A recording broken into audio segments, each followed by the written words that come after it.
Sabes bien que yo te quiero, sabes bien que yo te adoro, sabes bien que ya no puedo vivir sin ti. Que ponerte en contacto con la tropa de Don Biblioteca. Este es el Mercedes de los televisores. Siempre tienen reparación. Bueno, ya no tenía problema.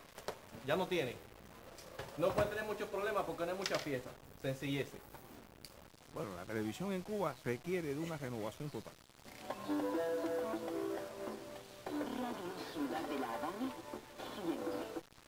Ahorita me prepara algo. ¿Y el televisor qué vas a hacer con él? Mañana lo llevaré de nuevo. Todos los días no se va a ir la luz. Ay, mijito, porque ese televisor lleva roto. Ojalá que mañana no amanezca enfermo el técnico. Chacho, ¿no? Sí, no, porque esto es así. O se le queden las herramientas en la casa. Cualquier cosa a veces.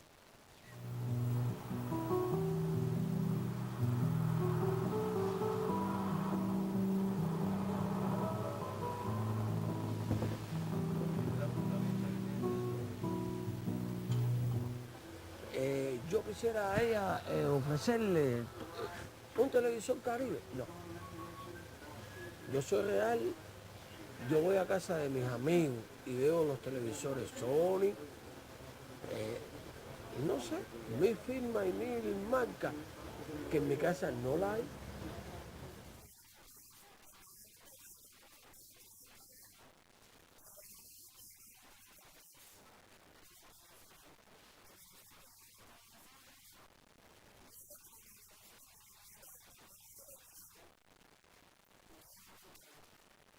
Corazón, tú no ves que no vivo sin ti.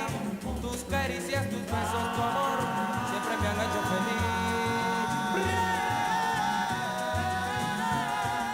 Sin tu querer, yo no sé cómo vivir, mujer. Pues cuando yo estoy solo sin ti, me siento padecer.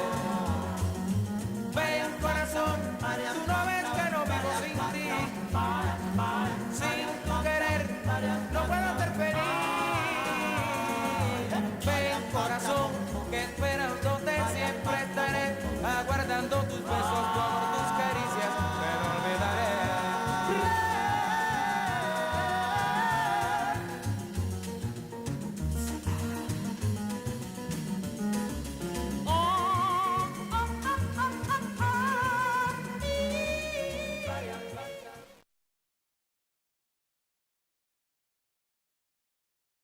What specific decisions or characteristics do you think helped bring success to this project and bring it to fruition? Because here at Hong Kong you are also giving workshops on how to bring your ideas and turn them into a film.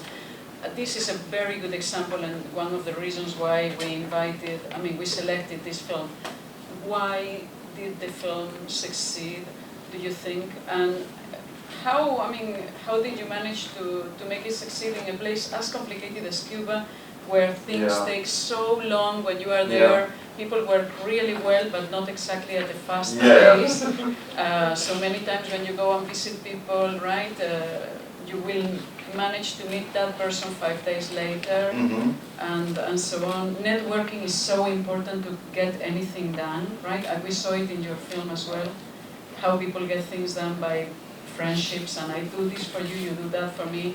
It's constant. So I guess for you that was also the case, right? I think I spent more time to hanging around with the people instead of shooting. That was the main important thing.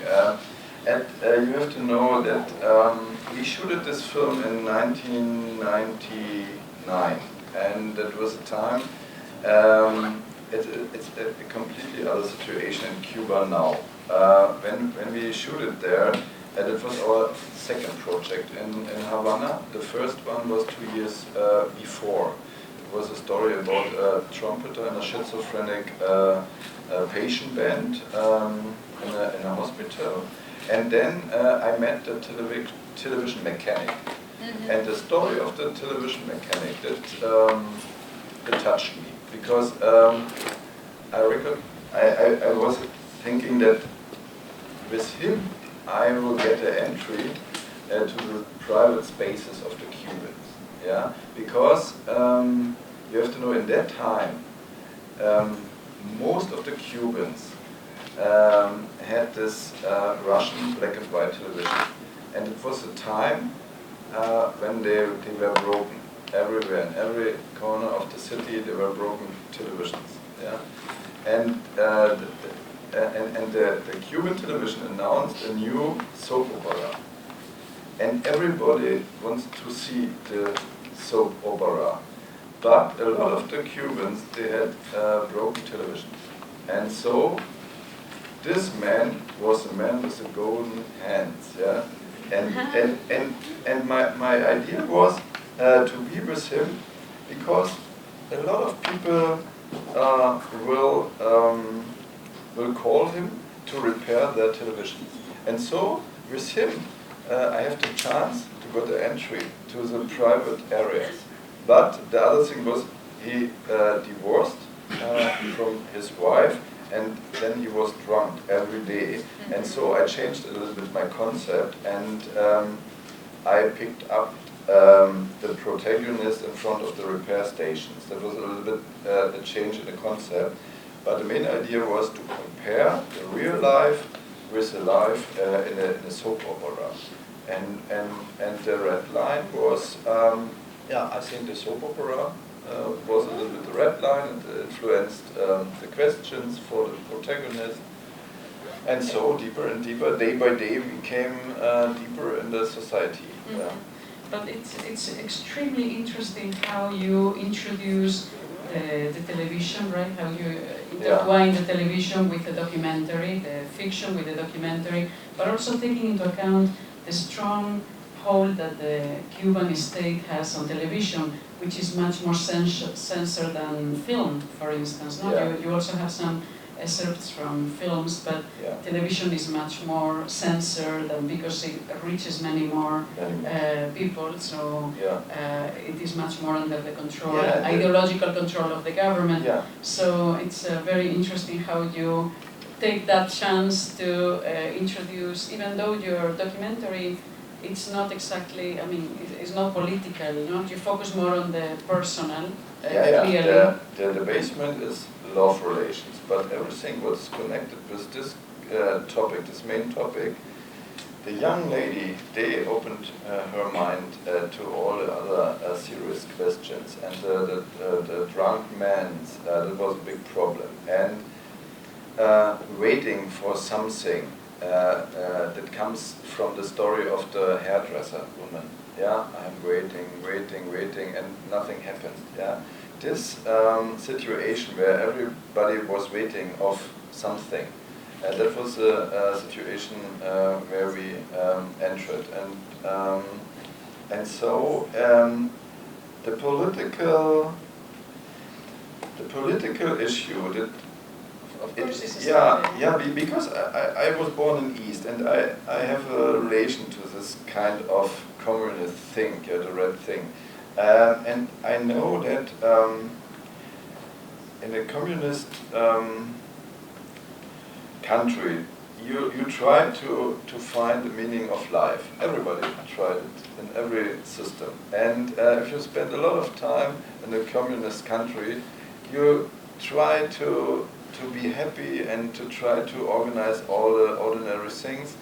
And so the main questions are not so related every day to the political situation. They have much more serious questions about the daily life. How can I get the food? How can I manage my relation? How can I educate my kids? How can I organize the ordinary life? But in the second line, you will find a lot of little peaks of political comments. Course, And that is like what I want to the handle. Soviet TVs that don't that is a symbol. The symbol of the coming down of the socialism as the broken television. A special period, right? Because the black and white period is gone, and what happened now? And during the shooting, I spent also a lot of time with the repairmen of the televisions, and there was also a factory which was built by South Koreans, and they built new color televisions. But the decision in the editing was to concentrate on the love relations and to handle all the human things with this topic, and that's very interesting choice. Yeah. I think we spent 6 weeks there, and we shooted, I think, 1 or 2 hours per day, and the rest we spent without a camera with a protagonist. And so it seems that was not so dangerous, and we were very friendly people. We were very young, and my former wife, she was educated in Cuba in Spanish, and she was fluently speaking Spanish, and she had the experience to handle all the private things in Cuba.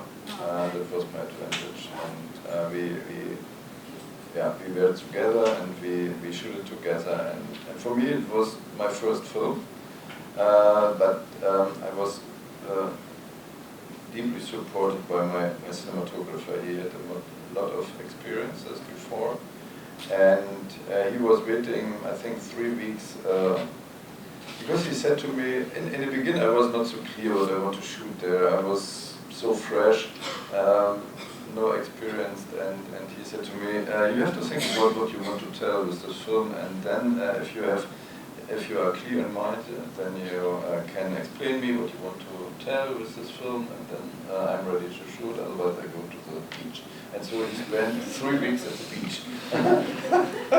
And after 3 weeks I was ready to shoot, and it was clear in my head what I want to shoot, and then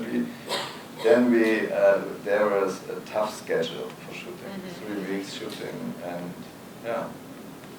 I was wondering how you build up and maintain your relationship with your character, like during filmmaking? That is because we spent a lot of time with them. We were cooking together, we were drinking coffee together, and I think it was a very private relation. But shooting, when the camera was rolling, it was another atmosphere. There were more distance between us and the camera and the protagonist, and they were informed that the camera is rolling, and then the situation was more concentrated. You have to know that shooting, it's not to be with the camera in a real situation. The situation when the camera is rolling is completely different from the situation when you spend time with the protagonist. Yeah, you have to create a border. You have to say, now we are shooting, and now the shooting is gone, and we have time to be together. Yeah, and but for the protagonist, it is very important, because then they know that they have to concentrate on the questions, on what we want to do with them, and otherwise we have time for everything. We can speak about everything, and that brings a rhythm. Yeah, for the shooting.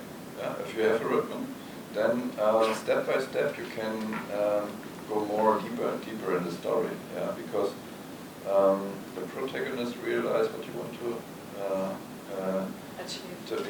do with them, and that's very important for them. And you have to explain them in very simple words what you want to make with them. Yeah, that's a very important thing for filmmaking, because sometimes my students, they said to me, okay, we have a little camera, we're sitting and we're hanging around, and the camera is rolling. Yeah, but that is not the right thing, because nobody knows what is now on film, and now I think it's also a question of trust, because camera sometimes it's a little bit dangerous for them, and so it's better to set it to them, that's now it's rolling, yeah, that is shooting, and that is spare time.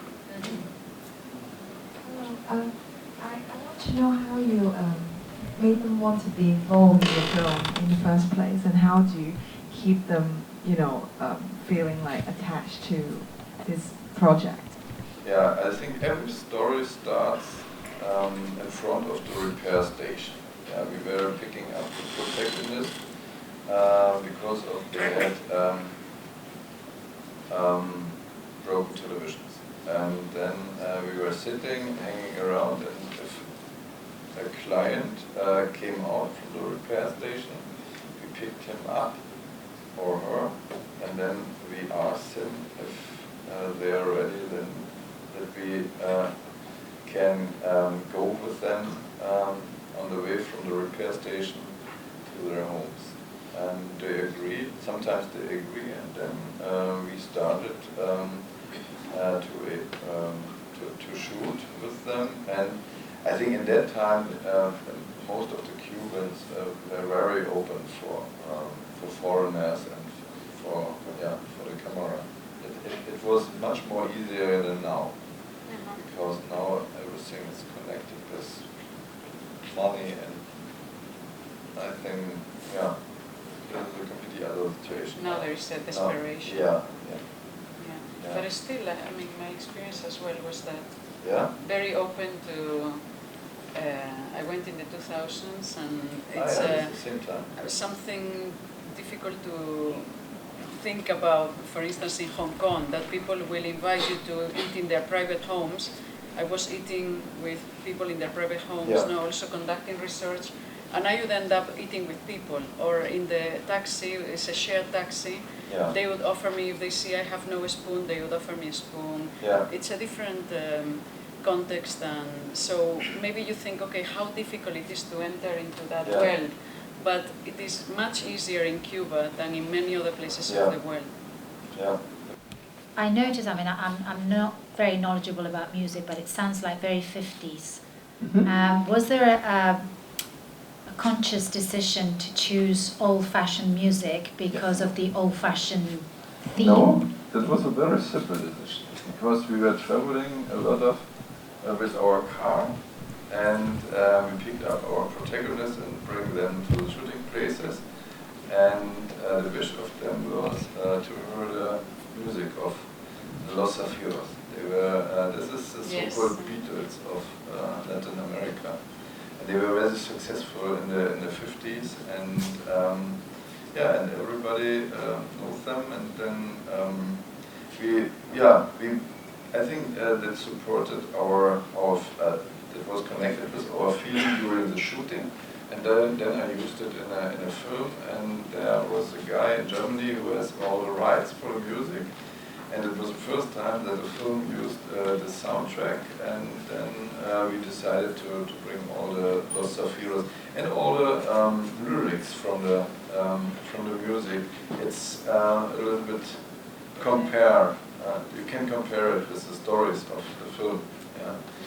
And I have another one, it's based on rap music, the Orishas from Cuba, because it's a much more heaviest theme. And then we choose also another music. It's a little bit more melancholic, and compared to the film, I think it's the right decision. But I like them very much. The Los Zafiros stuff. I was looking for, knowing that you are not from Cuba originally, I was trying to look on purpose for traces of your non-Cuban origin, right? So I try to, perhaps in the travelings, the travelings through the city, there is some kind of tourist gaze perhaps there, or can you comment on those special shots, when you're traveling through the city, we see the Capitolio or some of the iconic, not many I have to say, not many iconic buildings from Cuba. We combined the tourist view and the personal view of the protagonist, because you spend a lot of time in the private areas. And one of my favorite shots is when the young lady is leaving her home, and she is passing this very small corridor, and then the corridor opened to this way down, and that is that's are the private areas. And then we opened a few to the more touristic areas, but the concentration of the point of view is on the private areas, and we wanted to shoot the film through the eyes of the protagonist. That was our mission. because it's in all of my films, because also my cameraman is very interested in that the protagonists are catching him and bring him to their spaces, yeah? And then that's created empathy for the areas where we shoot it, for the environment, and also for this being in spaces. It is very important to feel a space through the eyes of the protagonist. Yeah? If you build up the camera and shoot an image of a room or of a house, it's a completely other thing when you be with the protagonist in the space or in this area. Cubans are used to solving, making do, no? Yeah, amazing what they can achieve. There's a deep relation in them. And they learn how to use computers without computers. Yeah. No? So, well, any last question, perhaps? So I was wondering whether there was some topic that were kind of taboo or there were sensitive that you could feel that it was better not to ask, or. Not from them. There were some topics around us, but from the perspective of our protagonist, there was no limitation. I think the young lady was,